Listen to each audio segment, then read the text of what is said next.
UPT positive आल्यापासून तर डिलिव्हरीपर्यंत pregnancy हा एक खूप सुंदर प्रवास आहे. परंतु यामध्ये जर गर्भवती स्त्रियांना मूळव्याधाचा किंवा बद्धकोष्ठतेचा त्रास होत असेल तर त्या खूप त्रासून जातात. प्रेग्नन्सीमधला हाच त्रास कमी करण्यासाठी आपण काय काय करू शकतो हे सर्व या व्हिडिओमध्ये पाहणार आहोत. प्रेग्नन्सीमध्ये आणि डिलिव्हरीनंतर बऱ्याच स्त्रियांना मूळव्याधाचा म्हणजेच पाईल्सचा त्रास होतो आणि हा त्रास जवळजवळ 50% स्त्रियांना होतो आणि या त्रासामुळे बऱ्याच स्त्रिया खूप वैतागूनही जातात. तर प्रेग्नन्सीमध्ये मूळव्याध होण्याची काय काय कारणे आहेत, त्याचबरोबर हे टाळण्यासाठी आपण काय काय घरगुती उपाय करू शकतो हे सर्व व्हिडिओमध्ये पाहणार आहोत. तर व्हिडिओ शेवटपर्यंत पहा. तर प्रेग्नन्सीमध्ये गर्भवती महिलांचं ब्लड व्हॉल्यूम जवळजवळ डबल झालेलं असतं आणि ब्लड व्हॉल्यूम वाढल्यामुळे शरीरातील जे अवयव असतात त्याच्या ब्लड व्हेसल्स डायलेट होतात आणि डायलेट झाल्यामुळे कॅपिलरी प्रेशरही वाढतं आणि जे खालील रेक्टमच्या ज्या व्हेसल्स आहेत त्याही डायलेट होतात आणि रप्चर होतात, क्रॅक होतं त्यांना आणि त्यामुळे ब्लिडिंग होतं, त्यामुळे स्टूलमध्ये ब्लड पडतं. तर हे होतं प्रेग्नन्सीमध्ये पाईल्स होण्याचं पहिलं कारण. यामध्ये दुसरं कारण असं आहे की पेल्विसमध्ये बेबीची ग्रो होत असते, बाळाची वाढ होत असते आणि त्यामुळे त्याचं प्रेशर खाली रेक्टमवर पडतं. या कारणामुळेही बऱ्याच स्त्रियांना प्रेग्नन्सीमध्ये पाईल्सचा त्रास होतो. त्याचबरोबर प्रेग्नन्सीमध्ये गर्भाची जशी जशी वाढ होते तसेच आतड्यांवर त्याचं प्रेशर पडतं, त्यामुळे आतड्यांची हालचाल व्यवस्थित होत नाही, प्रॉपर डायजेशन होत नाही, त्यामुळेही बऱ्याच स्त्रियांना कॉन्स्टिपेशनचा त्याचबरोबर पाईल्सचा त्रास होतो.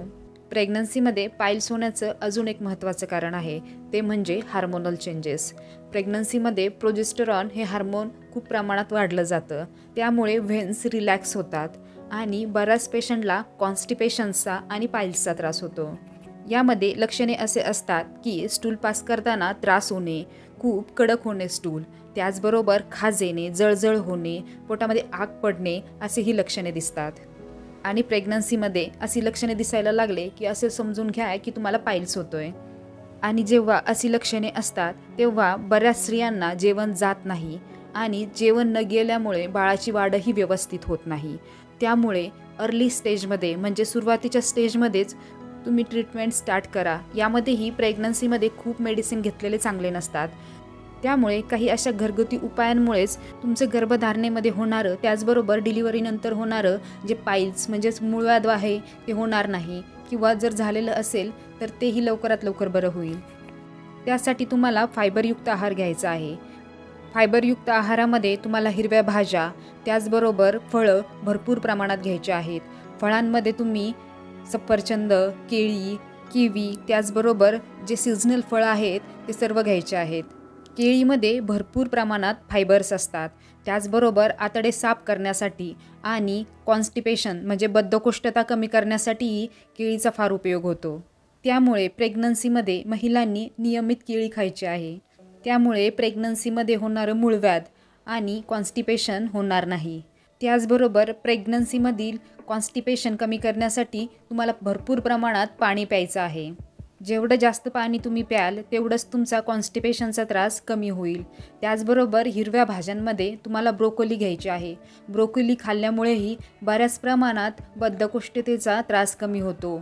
त्याचबरोबर हिरव्या भाज्यांमध्ये पालक, मेथी, कोबी, भोपळा हे भरपूर प्रमाणात घ्यायचं आहे, त्यामुळेही मूळव्याधाचा त्रास कमी होतो. त्याचबरोबर जर तुम्हाला बद्धकोष्ठतेचा त्रास खूप प्रमाणात असेल तर अशा वेळेला तुम्ही सीड्स बाथही घेऊ शकता. म्हणजेच कोमट पाण्यामध्ये थोडंसं कोकोनट ऑइल टाकायचं, त्यामुळे पेन आणि स्वेलिंग दोन्हीही कमी होतं. हा बाथ तुम्ही 10 ते 15 मिनटं म्हणजेच या कोमट पाण्यामध्ये तुम्ही 10 ते 15 मिनटं बसून राहा, तुम्हाला याचा बराच फायदा होईल. त्याचबरोबर गुदद्वाराच्या ठिकाणी तुम्ही बर्फानेही शिकू शकता, त्यामुळे तिथे होणाऱ्या वेदनाही कमी होतात. त्याचबरोबर आहारामध्ये तुम्हाला दररोज तूप घ्यायचं आहे. तूप तुम्ही दुधामध्ये किंवा पाण्यामध्येही घेऊ शकता. त्यामुळे कॉन्स्टिपेशनचा म्हणजेच बद्धकोष्ठतेचाही त्रास कमी होतो, त्याचबरोबर मूळव्याधाचाही त्रास कमी होतो. तर हे होते काही घरगुती उपाय ज्यामुळे तुमचा बद्धकोष्ठतेचा त्याचबरोबर मूळव्याधाचाही त्रास कमी होतो. प्रेग्नन्सीमध्ये कॉन्स्टिपेशनचा आणि मूळव्याधाचा त्रास न होण्यासाठी तुम्हाला मसालेदार, बाहेरचे पदार्थ, तळलेले पदार्थ खाण्याचं पूर्ण बंद करायचं आहे. जास्त वेळ उभा राहणे टाळायचे आहे. त्याचबरोबर तुम्हाला रेग्युलर व्यायामही करायचा आहे. हे केल्यामुळे तुम्हाला बऱ्याच प्रमाणामध्ये आराम मिळेल. प्रेग्नन्सीमध्ये तसेच बऱ्याच स्त्रियांना डिलिव्हरीनंतरही मूळव्याधाचा त्रास बऱ्याच प्रमाणात होतो. त्यांच्यासाठी हाच उपाय आहे. फायबरयुक्त हलकं अन्न घेणं, पाणी भरपूर प्रमाणात पिणं, सीड्स बाथ, त्याचबरोबर भरपूर प्रमाणात आराम करणे आणि जास्त उष्ण पदार्थ खाणे टाळणे. यामुळे कॉन्स्टिपेशनचा त्याचबरोबर मूळव्याधाचा त्रास होणार नाही. अशीच नवनवीन माहिती मिळवण्यासाठी चॅनलला सबस्क्राईब, लाईक आणि तुमच्या फ्रेंड्सबरोबर नक्की शेअर करा. Thank you. Stay healthy, stay happy.